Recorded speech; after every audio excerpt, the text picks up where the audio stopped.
Hello everyone and welcome back to the channel. Today we've got ourselves a Kamigawa Neon Dynasty Collector Booster Box. I purchased this from my local game store for $229. Hopefully we can find at least that much value in here. The set was released February 18th, 2022, and we're on the hunt for neon cards. I opened up one red one before I started this channel on YouTube, and it was kind of the inspiration for kicking things off.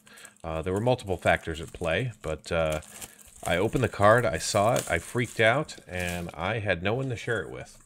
So I doubt it'll happen again, but you never know, right? Lightning can strike twice. All right, so here's our 12 collector booster packs. There's tons of cards in the set that still hold value. In fact, the Wandering Emperor in foil etched is still over $150. And of course, the green neon is at $221, and the red neon is just an insane $1,600 plus. So let's crack it open, see what we find. Now, full disclosure, my pronunciation of Japanese names are not that great, so I'm just going to kind of work through it here. And one other note, there's only one uncommon valued over $1 in this set, so we're going to go through the commons pretty quick. So we got Kami of Restless Shadows coming in here, followed by Master's Rebuke, Reinforced Ronin, When We Were Young, and the Modern Age. All right. Now, every single one of these in foil is valued over $1. All right, so we have Heir of Ancient Fang as our showcase card. Then we get a Selfless Samurai in foil showcase, followed by a Blade Blizzard Kinsu. And then we get Dokuchi Shadow Walker, followed by the Dragon Kami Reborn showcase coming in here from the main set. Then we're going to see Kosi Penitent Warlord coming in from the Commander set. Then we're going to see a Ganjo Uprising in extended art. And then we're going to see an extended art Farewell from the main set. I believe this is going to be a pretty decent hit. Finding it on my sheet. Yep, valued over $10. And then we get a Mythic Blade of Oni coming in here. Decent hit, valued over $1 in non-foil. Then we get ourselves a Human Monk and a Samurai. All right, so let me just set up my piles here. So Farewell, definitely the card in that particular pack. We'll slide these around so you all can have a better view. All right, there we go. I think I'm pretty happy with that. Pack number 2.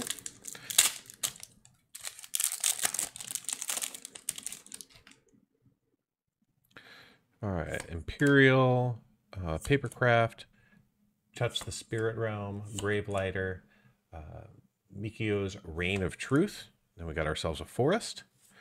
And then we're going to see a Sunblade Samurai, Guardian of Abaro, Mukatai Ambusher, Moon Circuit Hacker. Then we see a March of Burgeoning Life from the main set here, followed by Ascendant Acolyte from the Commander set, an Invoke Calamity, and then an Invoke Despair. And then we're going to see one of the lands here, Sokenzen Crucible of Defiance. I believe this is going to be a reasonable hit from the set. It is. Just over $5 in non-foil. And then we see a Spirit in the back with a Samurai. We'll switch over to pile number 2.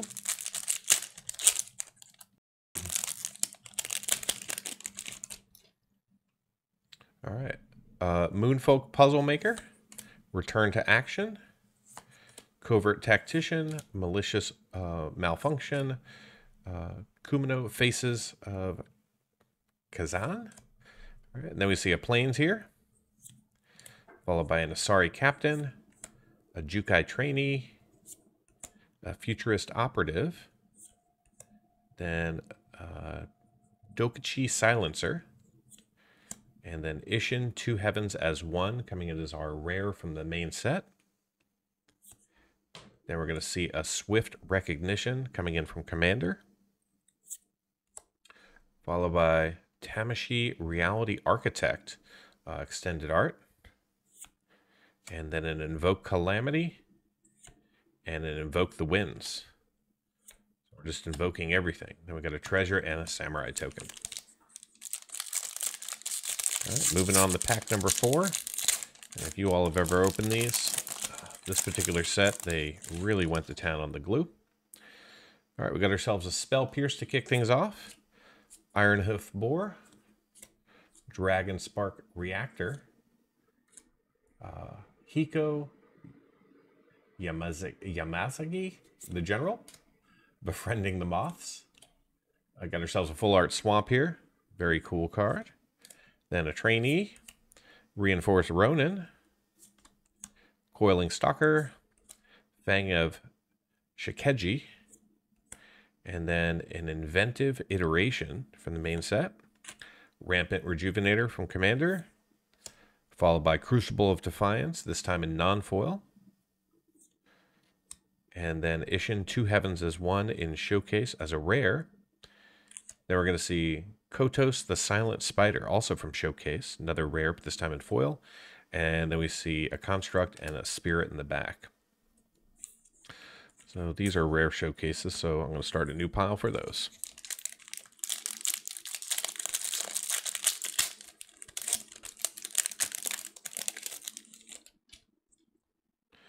All right, Unstoppable Ogre, first up.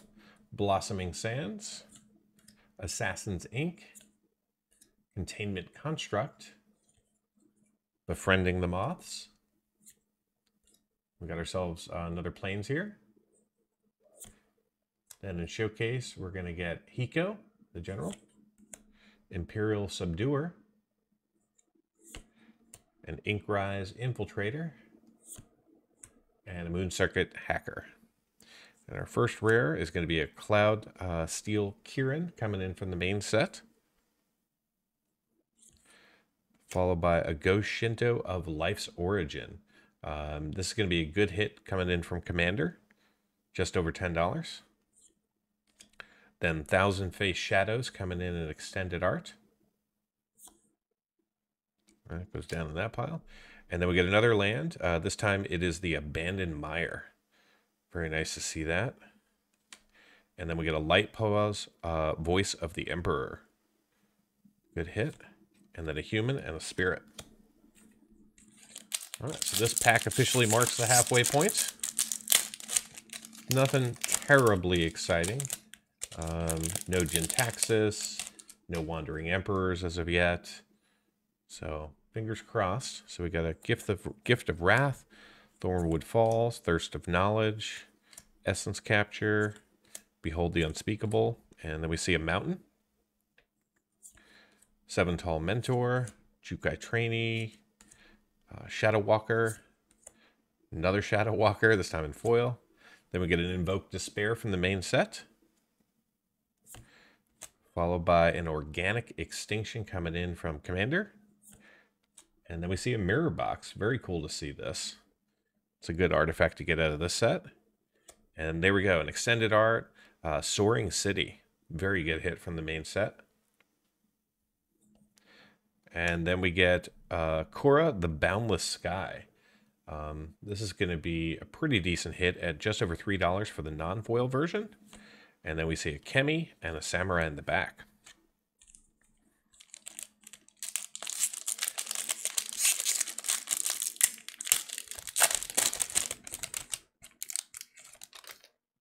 All right, so we got a Chain Flail Centipede, Searchlight Companion, Selfless Samurai, Imperial Recovery Unit, and Many Journeys. And then we get ourselves a nice island, followed by an Imperial Subduer, Skybless Samurai, Duplication Silencer, an Inkrise Infiltrator. And there's the Soaring City again, this time in regular frame, but in foil. Then we get Kami of Celebration coming in from Commander. And then Kodama of the West Tree.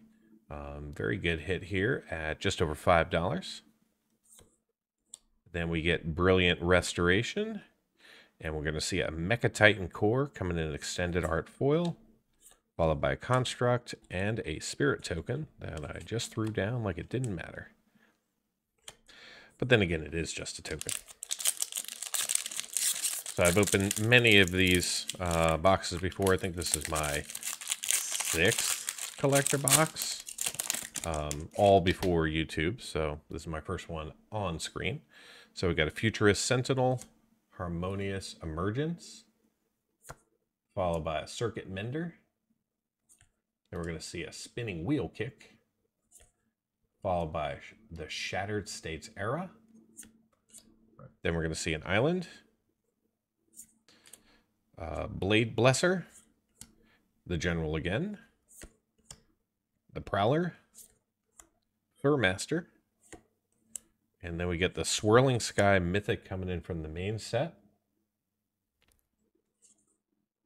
Unquenchable Fury from Commander, followed by the Dragon Kami Reborn, Teachings of Kirin, and then a Lion Sash Showcase Foil. Very cool to see that. And then a Pilot with a Spirit in the back. All right, so I've really let my piles go. Give me just 1 second here while I straighten these up. I don't want to cause you all anxiety, or myself. All right, I feel a little bit better about that. Well, so far, no Devouring Chaoses. Usually these packs are good for a tease, but we haven't seen one yet. But I happen to have one right here. So we got a Planner Incision, Mukatai Ambusher, Futurist Operative, Merge Keeper, Reckoner Raid. All right, then we're going to see ourselves a Swamp, Oboro, Fearless Samurai, Fang of Shigeki, the Prowler, Greasebang Okiba Boss. Then we're going to see one of the Myojins, Cryptic Dreams from the Commander. Another Soaring City, so that's our 3rd Soaring City. So we have Borderless, we have Extended Art, and we have the main set. Then we get ourselves a Lizard Blades. And we get ourselves a Scrap Welder in Extended Art foil in the back there with a Pilot and a Samurai token. All right, 3 packs remaining to see one of the, one of the big cards from the set, like a Bosiju. That's what I'd like to see.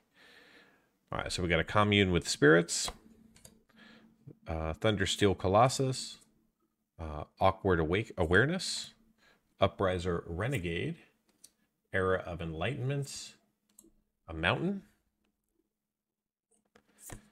followed by Upriser Renegade again, 7-Tail Mentor, Moon Circuit Hacker, Coiling Stalker, and a March of Reckless Joy coming in from the main set, followed by a Kappa Cannoneer. It's going to be a decent hit from the Commander set. Then a March of Swirling Mist, followed by a Mind Link Mech in Showcase, and then an Inventive Iteration from the main set in foil, followed by a Dragon Spirit, and a Spirit. I thought I was losing my mind there for a second. And if you wanted to see a Bosiju, there it is. That's the Secret Layer Bosiju. Today I've got props.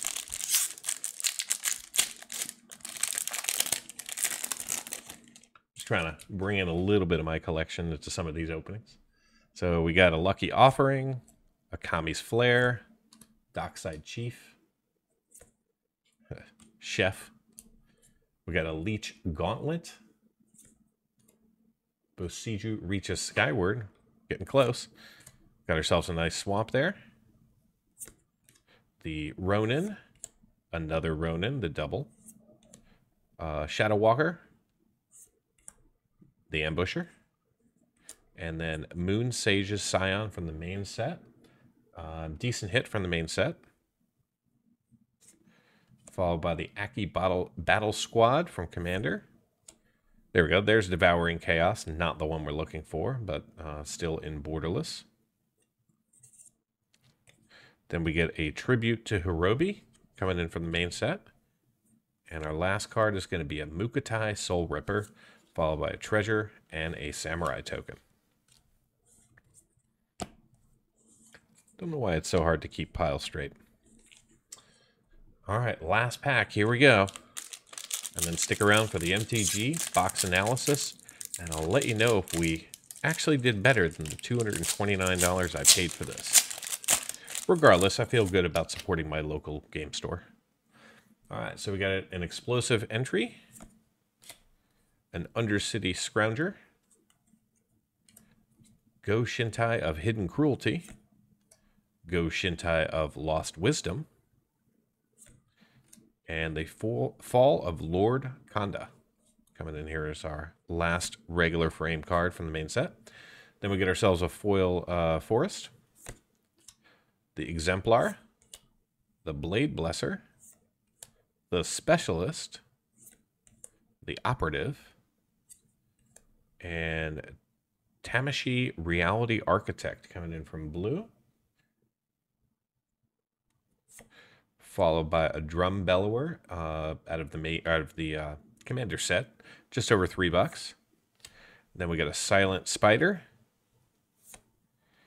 and then we get the Living Lore in Showcase with the foil and the non-foil with a Construct and the Samurai in the back. So not the most impressive box. There are definitely far better cards in this set that we could have pulled.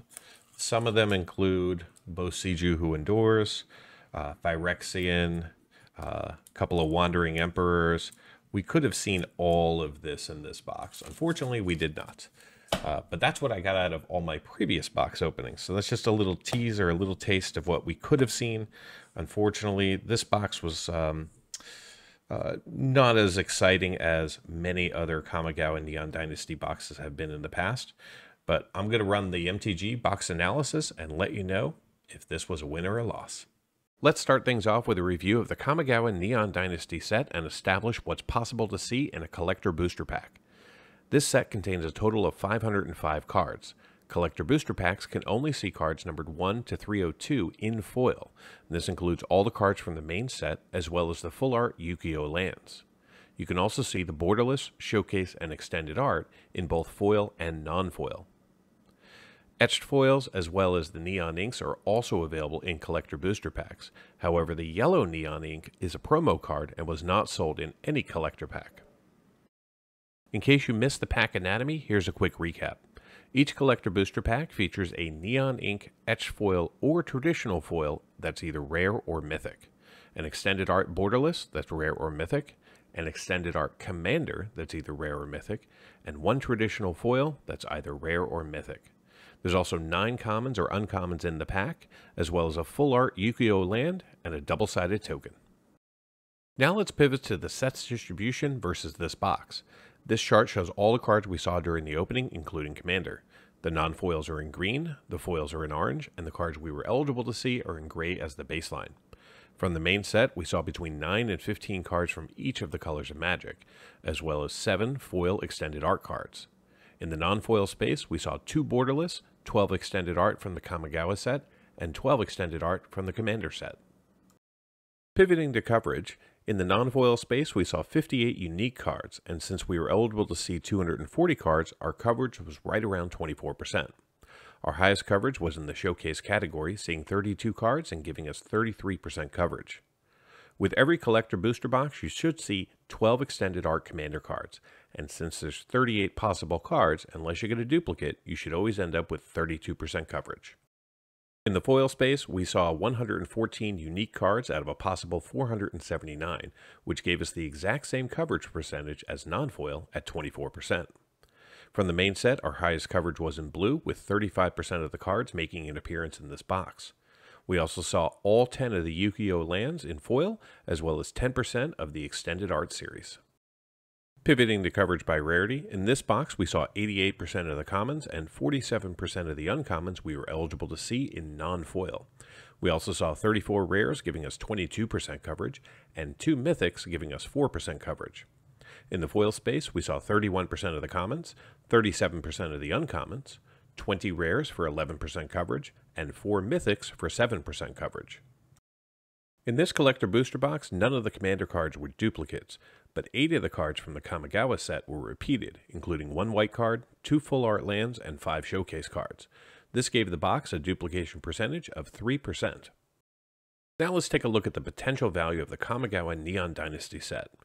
Currently, there are 35 cards valued over $10. However, 3 of these are the very rare Neon Inks. The set also contains 23 cards valued between $5 and $10, and 85 cards valued between $1 and $5. The remaining 399 cards are valued under $1. In total, the 542 cards you're eligible to see in a collector booster box have a combined value of $3,390.16. However, $2,143 of that are the 3 Neon Inks.